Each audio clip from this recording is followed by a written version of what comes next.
I suppose we better get down to some business. And in that vein, I was wondering, did you spend much time watching the international football?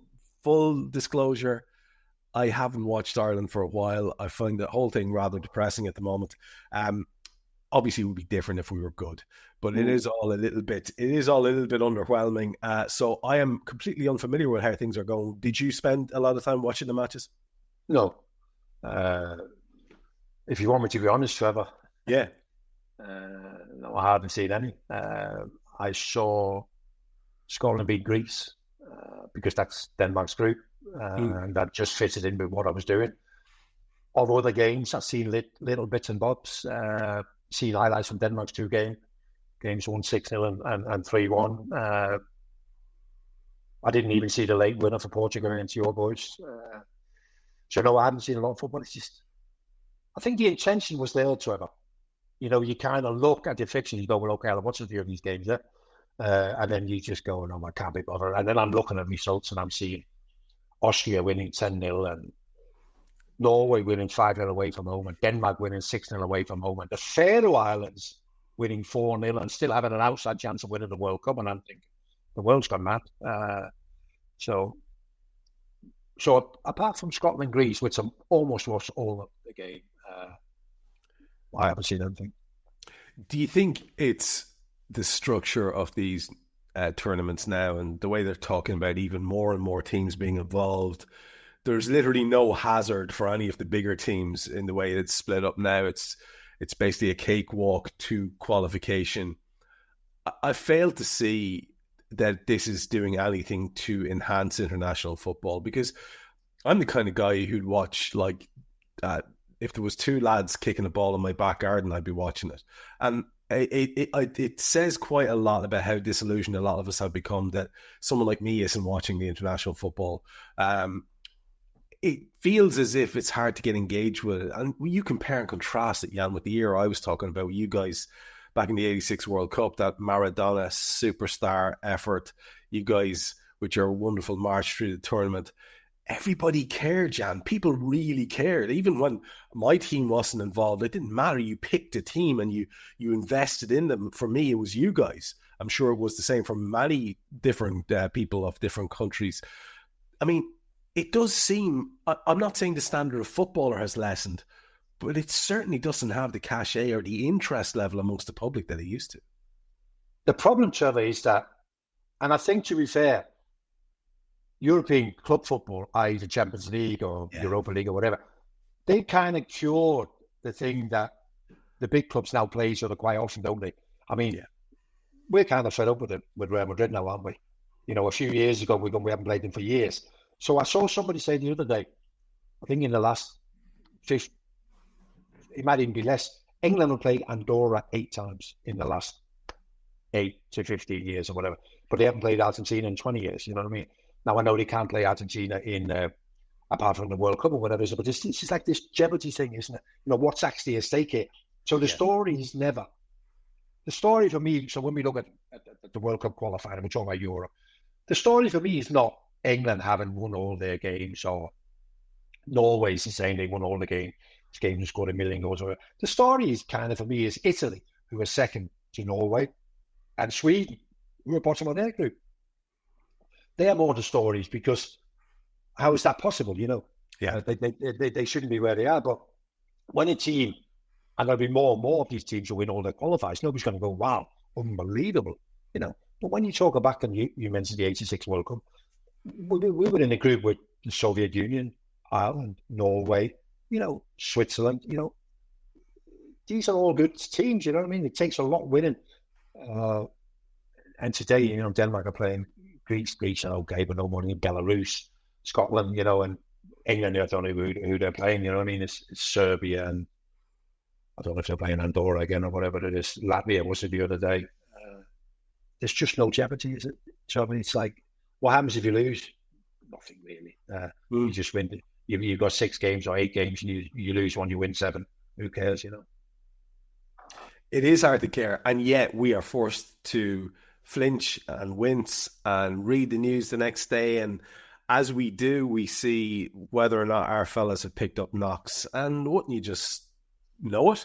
It seems that there is a little bit of complication. Ibu Konate went off, and let's be honest, for a lot of these people, the idea was it might be a bit of a reset. We were looking at Alexis McAllister and thinking, that guy could really do with kicking back into some form. And you and I left on the back of 2 of the 3 in a row defeats. The last time we spoke, we hadn't had the Chelsea game. And that was another sort of abject defeat. And Alexis McAllister just looked so many miles off it. And we were debating, you and I, the last day, what was going on, because there was nothing solid about injury or not injury. And then it turned out there was actually some multiple low-level injuries. But he's gone away. He's nabbed a couple of goals for Argentina and apparently has looked a bit more like himself, certainly in the second game, I think. Dom Szoboszlai's off doing bits. But the Ibu Konate thing is a little bit of a worry. He's come back from the French camp without taking part in anything. Bit weird that he went in the first place, but he did and came back halfway through. And now we just have to sort of sit and wince because apparently Ryan Gravenberch also picked up a knock. And we do have this game, which we're going to spend the second half of the show talking about, which is the Manchester United match at the weekend. It's a slightly large occasion. So there is going to be these knock-on effects. Have you heard anything from any of the people that you speak to, journalists or anything like that, as to the severity or the seriousness of the Konate situation or the Gravenberch situation? Because I'm getting very hard to get clear information. No, I think everybody's waiting for the press conference, which is tomorrow morning, Friday morning. That's what I'm hearing from the written media that they're waiting for. There's been no official lines from the club or anyone else. Gravenberch was a little feel in the hamstring, I believe. It is a slight worry that Konate goes off against Chelsea and they'll still join up with the French national team. So we'll just have to wait and see. But the good thing with Arne is he's pretty honest, isn't he, in his press conferences? So he'll be able to tell us exactly who's available and who isn't. But I would think that most of them will be available. Just because we don't want to go into any great depth about it, it's sort of come and gone, and it's been analysed to death. We certainly, I know in the time here where we've had no league matches to talk about, I've been on 2 separate shows where we've been trying to sort of analyse where the issues are, where the faults, problems lie. It's a very complicated thing. It seems as if it's going to come down to our manager either changing things up a bit, whether it's personnel or system, we have yet to see.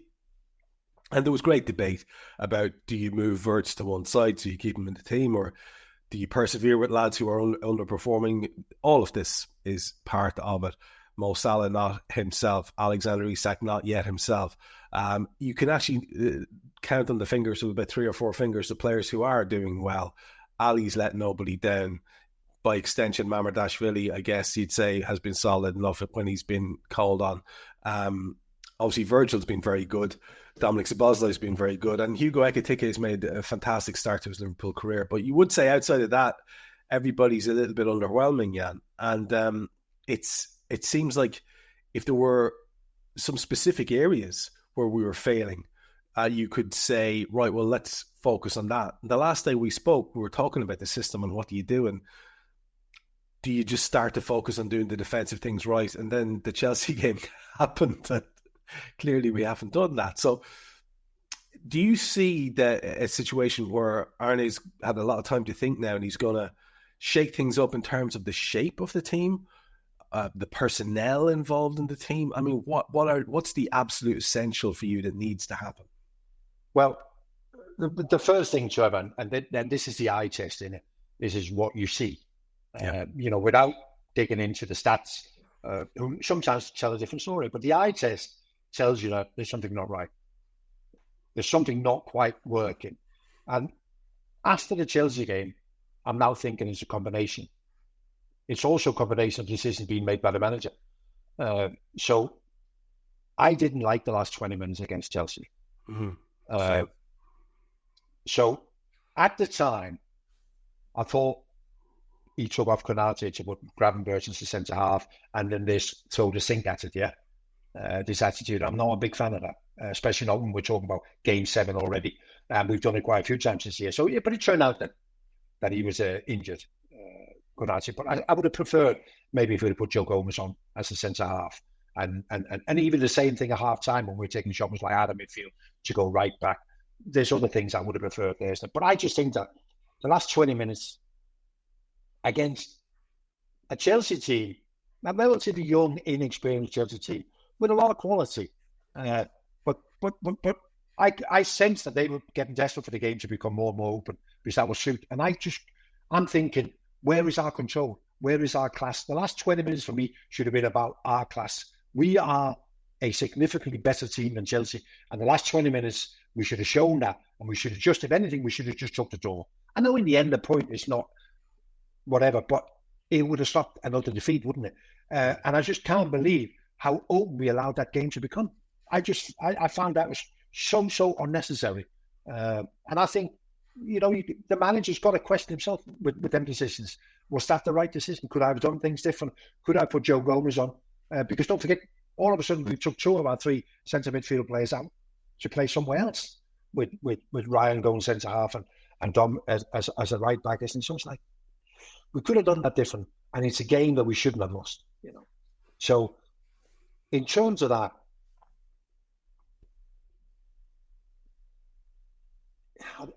I mean, the way he plays, the basic 4-3-3 sort of thing with minor variations within that is the way he wants to play. So that's the way we're going to go ahead. So then we have to find the balance. And if we did this for 5 minutes, Trevor, once a week, you would say, how are Liverpool doing? I'll say, we're doing okay. We're second in the league. We're a point behind. We're doing okay. But we got an hour. So we got time to dig into it, yeah. And that's why we end up with, but the right back is not playing particularly well. That is the left back, and that is one of the centre halves. And we're struggling with our midfield boys. And Mo doesn't look himself. And Gakpo's been a bit slow to come to the fore this year because we got time. We can dig into these things and go, what we're used to seeing from them players are not what we're seeing. So it is very much, I think, still a manager searching for the key. So fullbacks is 2 things, isn't it? It's defensive, which I guess is the main thing, but it's also finding the link up with the people in front of you.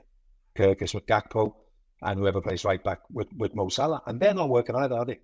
And then we get the midfield thing or the lack of control, and I do believe that's got a lot to do with Alexis being in the form or not being in the form that we expect, and so we lose that kind of control that he gives us. So there's a lot of things to be sorted. But the beauty of it all, Trevor, is that because we've got good players for great players, you've got a chance, haven't you?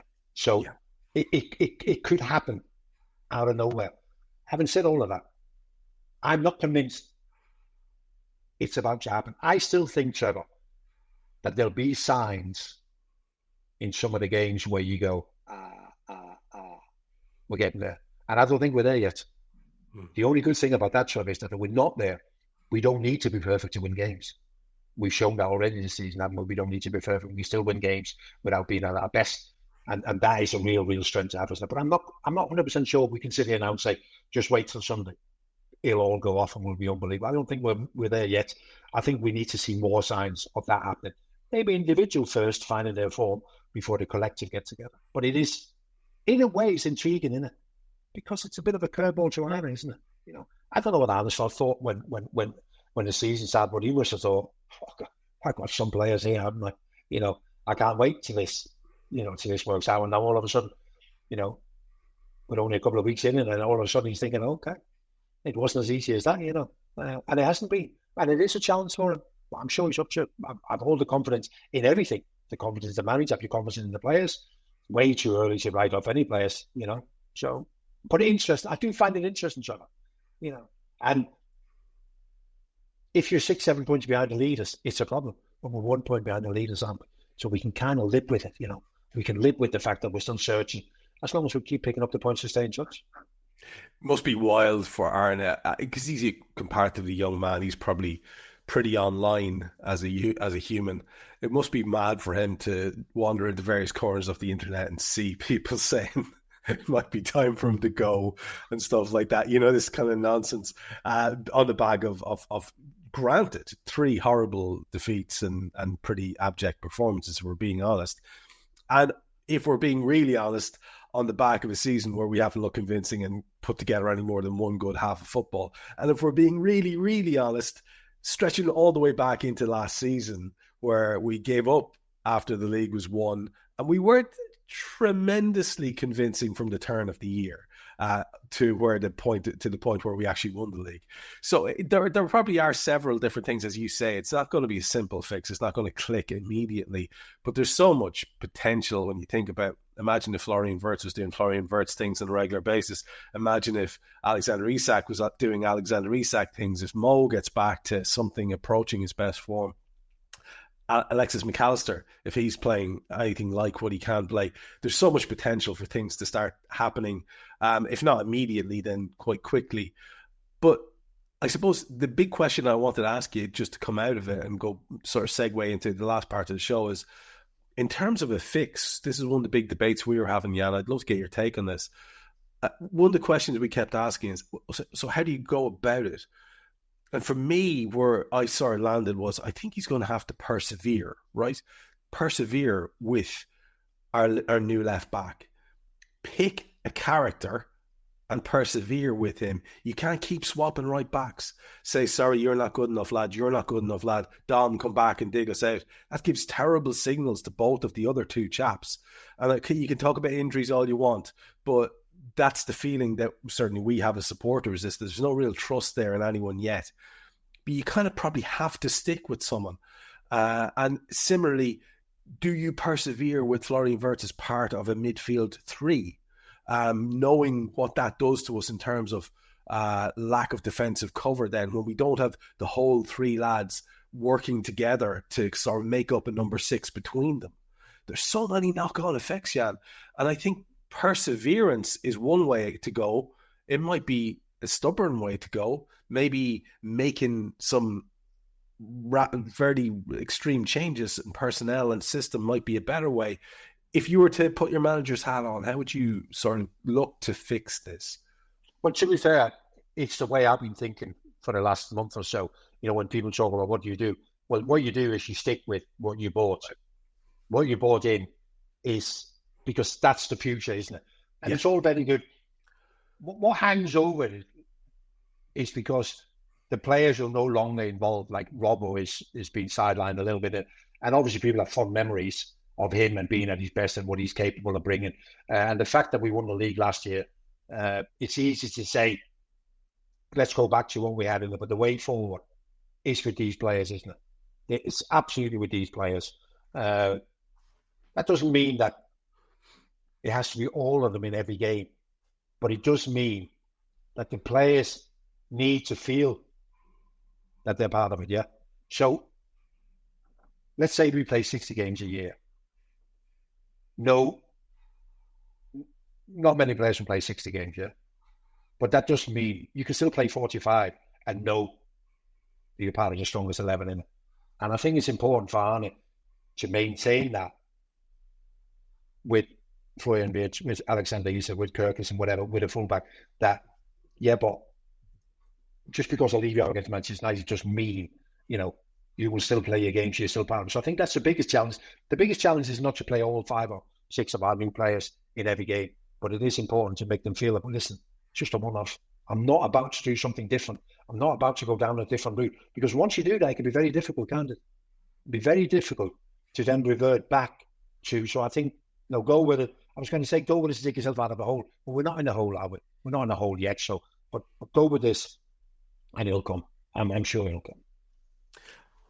That's the hope, isn't it? Yeah, I feel that sort of confidence as well. And it's an interesting thing, Jan. I was actually referencing our show in a conversation recently. I was saying, you know, when we do this show, we've been doing it for whatever it is, 7 or 8 years. For most of that period of time, we've been very fortunate in that the kind of how do you think it's going to go part of conversations tends to be, well, if we show up, you back us to win, because generally speaking, Liverpool's squad has been better than any given team that they're going up against any given week. And whereas the squad is still that now, the disjointedness of it is making you uncertain for the first time in ages, really.